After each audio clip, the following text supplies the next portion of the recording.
सम्पूर्ण नमस्कार। शेयर अलर्ट्सको यो नयाँ भिडियोमा तपाईहरुलाई स्वागत छ। आज म तपाईहरुमा चौथो क्वार्टरको रिपोर्ट अनुसार चाहिँ विकास बैंकको फाइनान्शियल पोजिसन के कस्तो रहेको छ, कुन विकास बैंकले सबैभन्दा बढी नाफा कमाएको छ, कुन विकास बैंकले सबैभन्दा बढी डिभिडेन्ड दिन सक्ने क्षमता राख्छ लगायतका विषयमा हामी यो भिडियोमा हेर्ने छौं। कृपया भिडियोलाई अन्तिमसम्म हेरेर साथ दिनु होला। अब चाहिँ हामी लागौं आजको भिडियोतर्फ।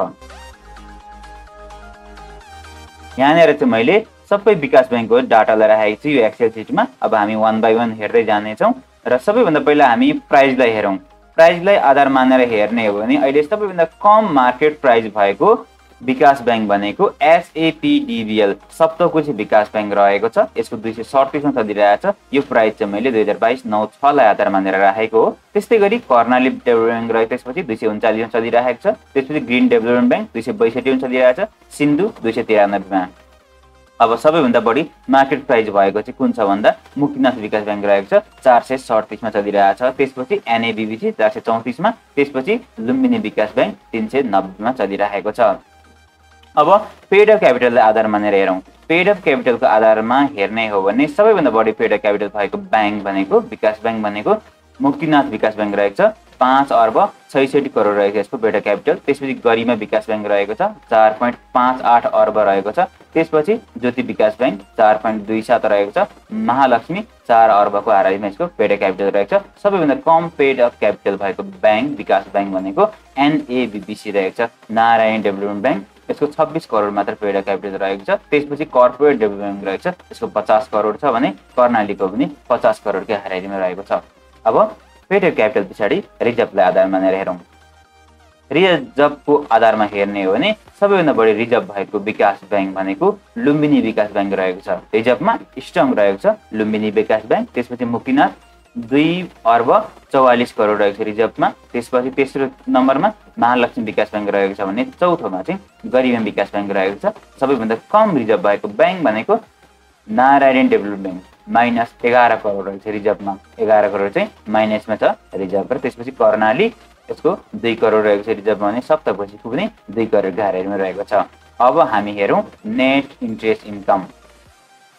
नेट इन्ट्रेस्ट इन्कमलाई आधार मानेर हेर्ने हो भने सबैभन्दा अगाडि रहेको छ मुक्तिनाथ विकास बैंक। नेट इन्ट्रेस्ट इन्कम 3.38 अर्ब रहेको छ भने गरिमा विकास बैंक दोस्रो नम्बरमा रहेको छ 2.61 अर्ब रहेको छ भने कामनाको 1.95 अर्ब रहेको छ। र सबैभन्दा कम नेट इन्ट्रेस्ट इन्कम हुनेमा चाहिँ रहेको छ एनएबीबीसी नारायण डेभलपमेन्ट बैंक मात्र 1 करोडको हाराहारीमा रहेको छ भने त्यसपछि कर्पोरेटको 6 करोड रहेको छ भने कर्णालीको 9 करोडको हाराहारीमा रहेको छ। अब हामीले नेट इन्ट्रेस्ट इन्कमलाई पनि हेरौं। अपरेटिङ प्रफिटलाई हेरौं। अपरेटिङ प्रफिटलाई आधार मानेर हेर्ने हो भने सबैभन्दा अगाडि रहेको छ मुक्तिनाथ विकास बैंक 3 अर्ब 87 करोड रहेको छ यसको अपरेटिङ इन्कम 1 वर्षको। त्यसपछि गरिमा विकास बैंकको 3.06 अर्ब रहेको छ भने महालक्ष्मी विकास बैंक पनि 2.30 अर्ब रहेको छ। सबैभन्दा कम अपरेटिङ प्रफिट हुने बैंकमा एनएबीबीसी नारायण डेभलपमेन्ट बैंक रहेको छ भने त्यसपछि कर्पोरेट रहेको छ। त्यसपछि कर्णाली रहेको छ। अब नेट प्रफिटको आधारमा हेरौं। 1 वर्षमा नेट प्रफिटको आधारमा सबैभन्दा अगाडि रहेको छ मुक्तिनाथ विकास बैंक। मुक्तिनाथ विकास बैंकले नेट प्रफिट गरेछ 1 अर्ब 37 करोड। त्यसपछि गरिमा रहेछ दोस्रो नम्बरमा नेट प्रफिटमा। त्यसपछि महालक्ष्मी विकास बैंक 95 करोड गरेको छ। त्यसपछि ज्योति विकास बैंकले 70 करोड चाहिँ प्रफिट कमाएको छ 1 वर्षमा। सबैभन्दा कम नेट प्रफिट हुनेमा चाहिँ कर्णाली रहेको छ। यसको नेट प्रफिट 1 वर्षमा नेगेटिभ रहेको छ, कुनै पनि पैसा कमाउन सकेन। त्यसैगरी एनएबीबीसीले पनि यसको नेगेटिभ नै रहेको छ नेट प्रफिट, कुनै पनि पैसा कमाउन सकेको देखिँदैन। अब त्यसपछि कर्पोरेटको 1 करोड चाहिँ रहेको छ 1 वर्षमा नेट प्रफिट। अब ईपीएसलाई मानौं। एकदमै महत्त्वपूर्ण हुन सक्छ ईपीएस।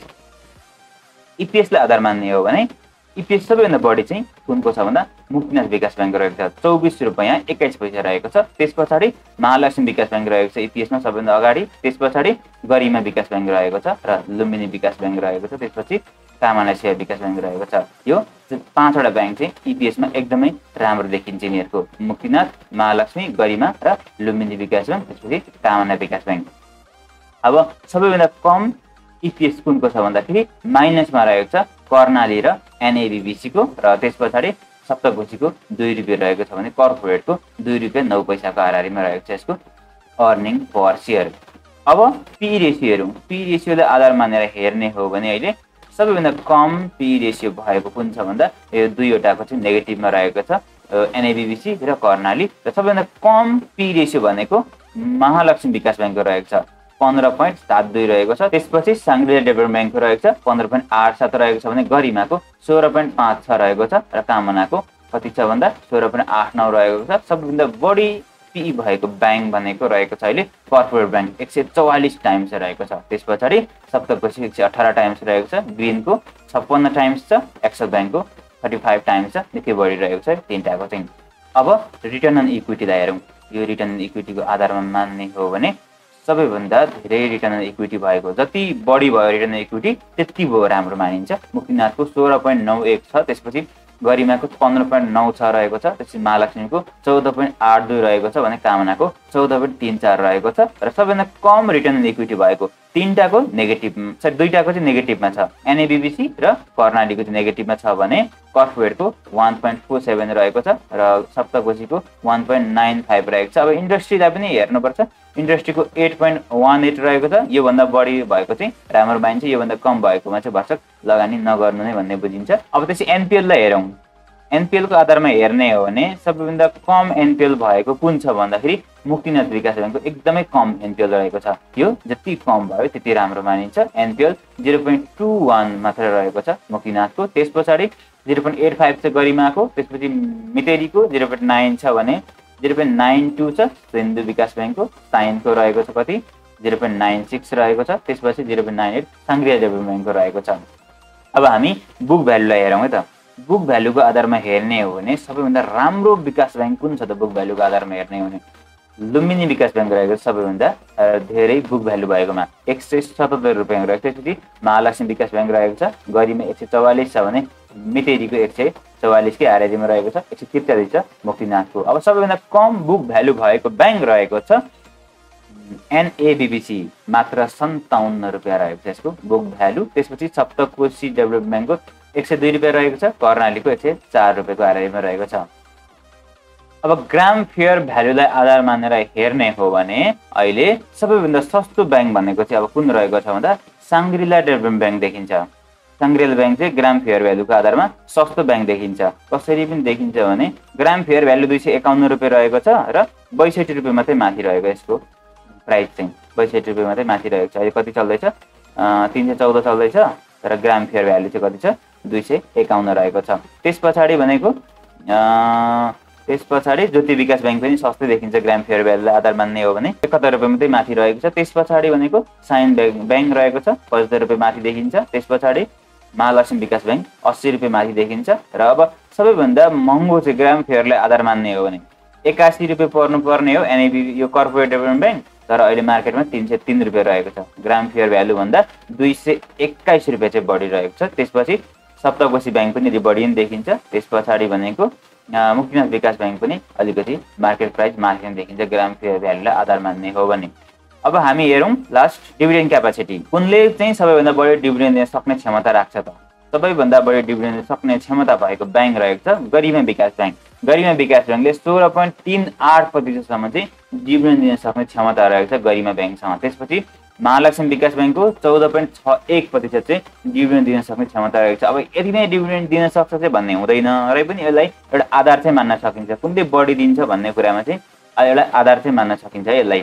अब त्यसपछि लुम्बिनी विकास ब्याङ्क पनि जस अगाडि नै रहेको छ डिभिडेन्ड दिन सक्ने क्षमतामा, यसको 14.59 छ। त्यस पछाडि मुक्तिनाथ विकास ब्याङ्क 14.42% रहेको छ। त्यस पछाडि साइन डेभलपमेन्ट ब्याङ्क 12.43% रहेको छ भने मितेरीको कति छ भन्दा 12.12 रहेको छ। अब सबैभन्दा कम डिभिडेन्ड दिन सक्ने क्षमतामा चाहिँ 4वटा ब्याङ्क रहेको छ। यिनीहरूले चाहिँ डिभिडेन्ड लगभग दिन सक्ने क्षमता देखिँदैन, यिनीहरूको नेगेटिभ रहेको छ डिभिडेन्ड दिन सक्ने क्षमता चाहिँ। क्षमतालाई हेर्ने हो भने चाहिँ नेगेटिभमा रहेको छ। अब दिन पनि सक्छ, नदिने भन्ने चाहिँ हुँदैन, र पनि क्षमता चाहिँ छैन दिन सक्ने। अब सबैभन्दा कम दिन सक्नेमा कर्पोरेट रहेको छ, एक्सल ब्याङ्कले 3% दिन सक्ने क्षमता राख्छ। त्यसपछि ग्रिन डेभलपमेन्ट ब्याङ्कले 4.66 दिन सक्ने क्षमता राख्छ भने कामना सेवाले 6.32% दिन सक्ने क्षमता राख्छ। त्यस पछाडि ज्योति विकास ब्याङ्कले 8% को हाराहारीमा, त्यस पछाडि साङ्ग्रिलाले 11% को हाराहारीमा, मितेरीको 12% को हाराहारीमा दिन सक्ने क्षमता राख्छ। हस् त, चौथो क्वार्टरको विकास ब्याङ्कको रिपोर्ट अनुसार चाहिँ तपाईहरुलाई मैले डाटा चाहिँ प्रेजेन्ट गरिसकेको छु। अब तपाईले आफूले लगानी गर्ने कम्पनी चाहिँ छनौट गर्न सक्नुहुन्छ। जहाँ हुन्छ जस्तो हुन्छ सुरक्षित रहनु होला र सुरक्षित कम्पनीमा लगानी गर्नु होला भन्दै आजको लागि बिदा हुन चाहन्छु।